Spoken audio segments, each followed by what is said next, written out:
बानो, तुम्हारे पास सलामियां कितनी इकट्ठी हुई हैं? मैंने गिनी नहीं। लाओ मैं गिनता हूँ। मगर वो तो हमारा बाजी के पास है। क्या? वो क्यों? मालूम नहीं। चलो खैर कोई बात नहीं, हम उनके घर में रह रहे हैं तो उन्हीं का हक बनता है। हम उनके घर में क्यों रह रहे हैं? बस मजबूरी है। ऐसी भी क्या मजबूरी है? बानो, वो जो हमारे माँ बाप का घर था ना, वो अमारा बाजी को और उनके शौहर को ज़रूरत थी। उन्होंने भिगवा कर पैसे कारोबार में लगा लिए।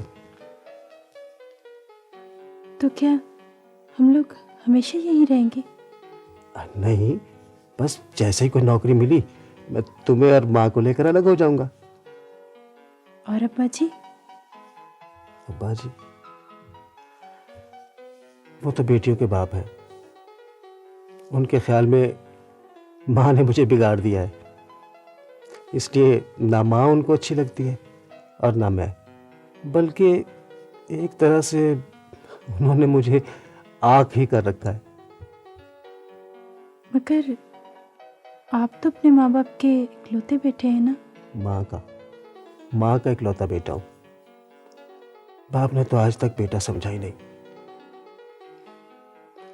अच्छा खैर छोड़ो इन बातों को, ये बातें फिर सही।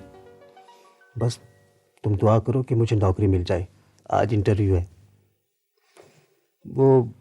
अरे वो मेरे पास तो वैगन का किराया भी नहीं है, इसीलिए मैं तुमसे वो सलामियों के बारे में पूछ रहा था।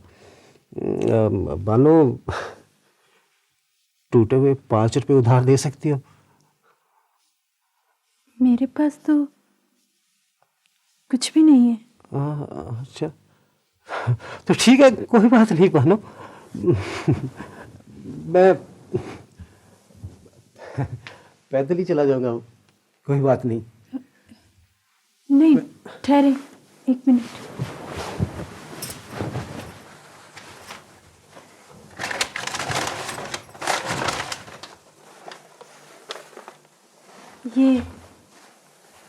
ये हार है, इसमें से आप पैसे ले लें। अरे ये हमारा बाजी ने कैसे छोड़ दिया? चलो, बाप की कमाई में से कुछ तो हिस्सा मिला। अच्छा बानो, खुदा हाफिज।